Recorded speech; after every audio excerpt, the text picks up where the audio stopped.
l'autre côté des mers, en Afrique orientale, vit une fourmi vraiment terrifiante et qui pourrait bien ne voir en nous qu'une réserve de chair fraîche. Les versants du mont Meru, en Tanzanie, sont tapissés d'une forêt luxuriante, mais étrangement silencieuse.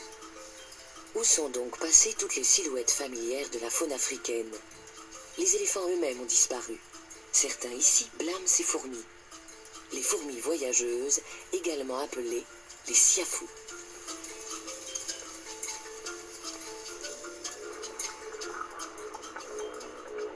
On raconte qu'elles peuvent dévorer un cheval en une seule journée.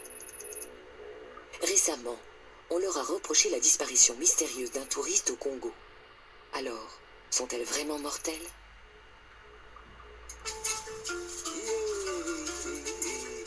Dans presque toute l'Afrique, les nomades se sont fixés et ont défriché la forêt. Sur le mont Meru, les Maasai cultivent désormais des bananes, du maïs et des haricots pour nourrir leur famille. Ils vivent à l'écart de la faune locale, à une exception près, les siafous.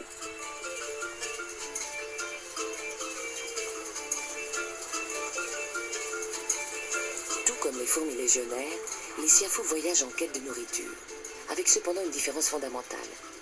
La colonie ne compte pas 1, mais 20 millions d'individus qui mettront 4 jours à accomplir leur exode.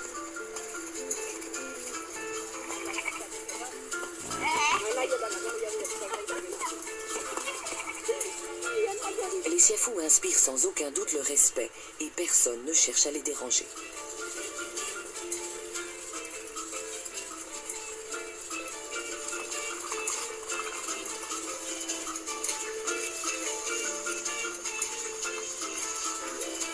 Pour les Maasai, ce sont elles qui ont poussé les éléphants à quitter la forêt en envahissant leurs trompes et en pénétrant dans leurs oreilles. Mais ils pensent aussi qu'elles ont une mission précise à accomplir sur Terre.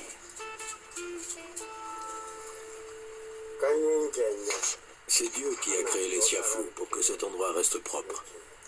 Elle nous débarrasse des cadavres. Landcam en main, nous allons tenter de faire la part du mythe et de la réalité. Merde! Contrairement aux légionnaires, les siafous n'ont pas d'aiguillon. Mais leurs mandibules extraordinairement acérées tranchent à peu près n'importe quoi. Et dès que les grandes ouvrières ont découpé le cuir de leurs victimes, leurs petites sœurs peuvent attaquer la chair plus tendre.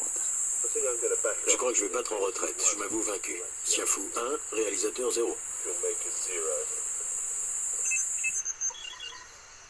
D'où l'utilité de Landcam. Elle ne connaît pas la douleur.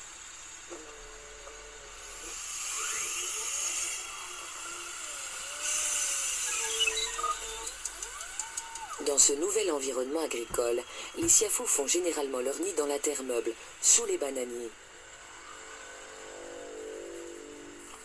Les ouvrières ouvrent frénétiquement la voie au flot ininterrompu des nouvelles arrivantes.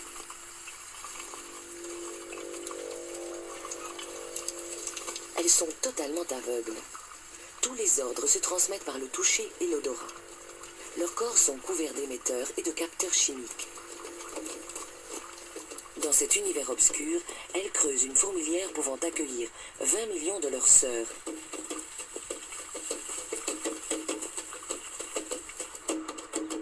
L'alternance de migration et de forage se poursuit jour et nuit. Les pluies approchent et un extraordinaire spectacle va bientôt commencer.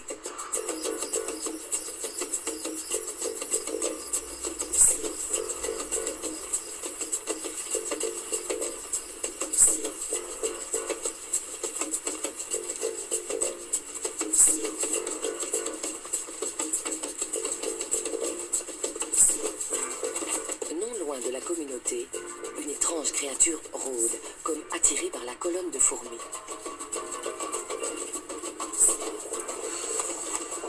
On la surnomme la mouche saucisse.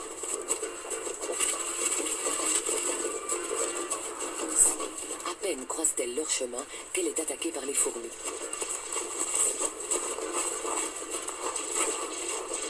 Celle-ci ne la tue pas. On dirait même qu'elle l'attendait. En fait, il s'agit d'un mâle siafou. C'est la plus grande fourmi du monde. Il transporte assez de sperme pour engendrer 500 millions de bébés fourmis. Pas de démonstration d'affection. Les fourmis le clouent au sol et lui coupent les ailes, faisant de lui leur prisonnier. Il sera ensuite conduit au nouveau nid et retenu captif jusqu'à ce qu'une jeune reine soit prête à s'accoupler. La communauté n'a besoin que de son sperme.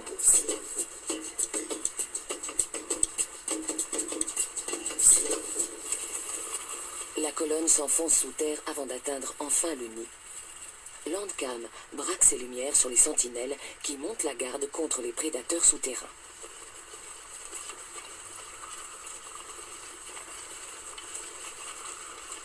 À l'entrée de leur nouvelle colonie, les Siafous se livrent à un incroyable exercice d'organisation.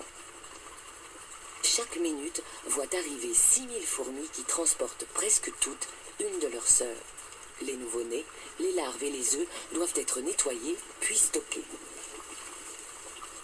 Comment accomplissent-elles un tel exploit? On sait que tout se fait par le biais de messages chimiques. Chaque fourmi annonce où elle a été, ce qu'elle transporte et si elle a besoin de nourriture. C'est une sorte d'internet des insectes qui permet de relier et d'informer plus de 20 millions d'individus.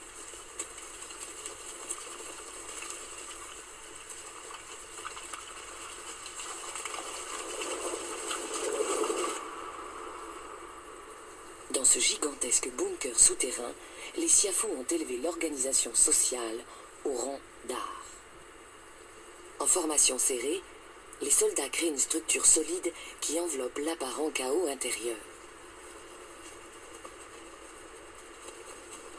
Ces millions de fourmis entassées génèrent suffisamment de chaleur pour élever la température du nid de 4 degrés, maintenant ainsi la couvée à son taux de croissance maximum. Mais ces 20 millions de bouches auront bientôt besoin d'être nourries. Il est temps pour l'infanterie de se remettre au travail.